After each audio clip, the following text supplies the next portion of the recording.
Caps and Golden Knights, by the way, tonight began the show, and you can even read the story on Medium talking about why I thought that hockey players are actually better athletes than basketball players. And I just, I look at how Alexander Ovechkin is handling himself as compared to LeBron James. Wanted to also, though, say I know that Steph Curry set a record with 9 3-pointers last night. Okay, that's great.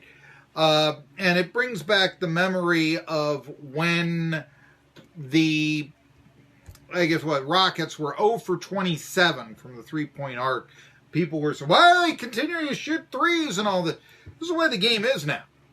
I mean, it's just like, and I've talked about this with Steve Forbes, ETSU coach and all that, a basketball team that doesn't look for three initially is akin to a football team that doesn't look touchdown initially.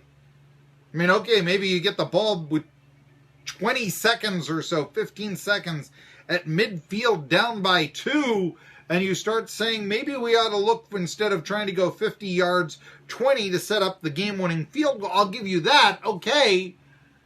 But otherwise, come on.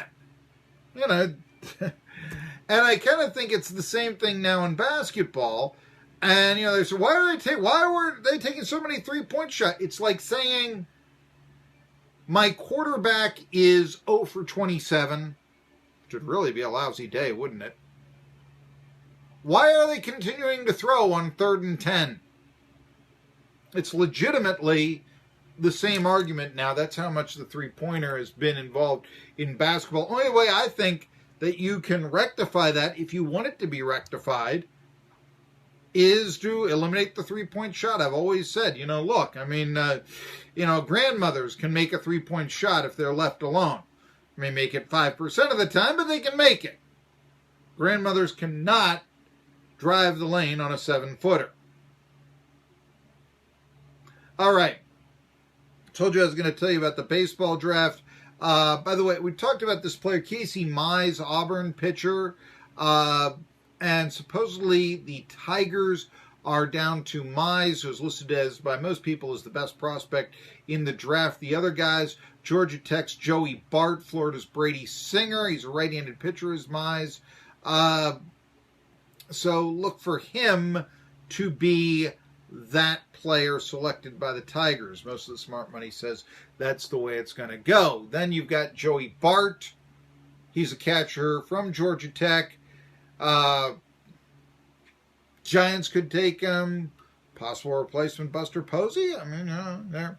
Infielder Nick Madrigal is not, he's projected to be taken by the Phillies, who have the 3rd pick. He is an infielder, middle infielder from Oregon State. Brady Singer, pitcher from Florida. He is likely going to be selected by the White Sox. That's what the smart money says. Jonathan India from Florida. He's their 3rd baseman. A lot of people think the Reds are going to take him. If they do, as I said, do not look for him to report to Greenville. I suppose there is a chance that if they select Grayson Rodriguez to save money, then maybe there's a snowball's chance he could play in Greenville. Grayson Rodriguez, but that's a stretch. And then, traditionally the Mets, until recent year, struggled at 3rd base. Who is it going to be? But the Mets with the 6th pick, the smart money says that they will select 3rd baseman Alex Bohm from Wichita State. So, a lot of people are kind of, saying the consensus, Casey Mize, Auburn to the Tigers, Joey Bart, catcher from Georgia Tech, to the Giants, Nick Madrigal from Oregon State, he's an infielder to the Phils, Chi Sox, right-handed pitcher from Florida, Brady Singer, Jonathan India, 3rd baseman of Florida. Keep an eye if the Reds were to select Texas high school right-hander Grayson Rodriguez. Then there's a snowball's chance, like I say, that Rodriguez could find his way on the inaugural Greenville Reds team, but it's a real long shot that he would. Then Alex Bohm, third baseman for Wichita State to the Mets. And Jim Callis, pretty well-known baseball writer, is being talked about going. He's the guy who's talking about the Padres selecting Ryan Weathers from Loretto, Tennessee, who beat, of course, University High in the 1A state baseball playoffs in Tennessee, and has a 0.009 ERA. Stats name. By the way, the smart money says the Braves could take right-handed pitcher Carter Stewart from Melbourne, Florida. Tim Wakefield was from Melbourne, Florida. And so there is some talk that if Weathers is still around, the Braves could take him too. Anyway, Carter Stewart's a right-handed pitcher from Melbourne, Florida. And that's always risky, though. Like I said, taking the pitchers in the first round, because pitchers generally do so much better if they play in college before they sign with the pros. But then again, you really think that you're talking about a $4 million bonus. It's a lot of money for someone like Carter Stewart to pass up. But if that's the case, then somebody who could start off. Let's see here, with the Danville Braves.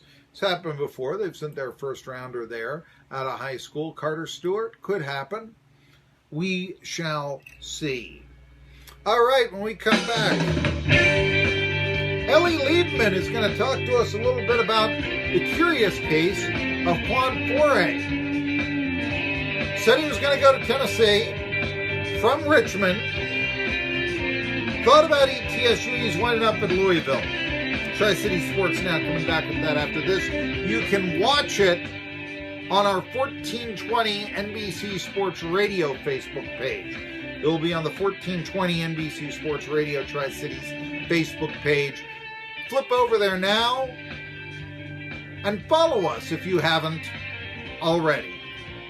Marky Billson, Tri-City Sports Now.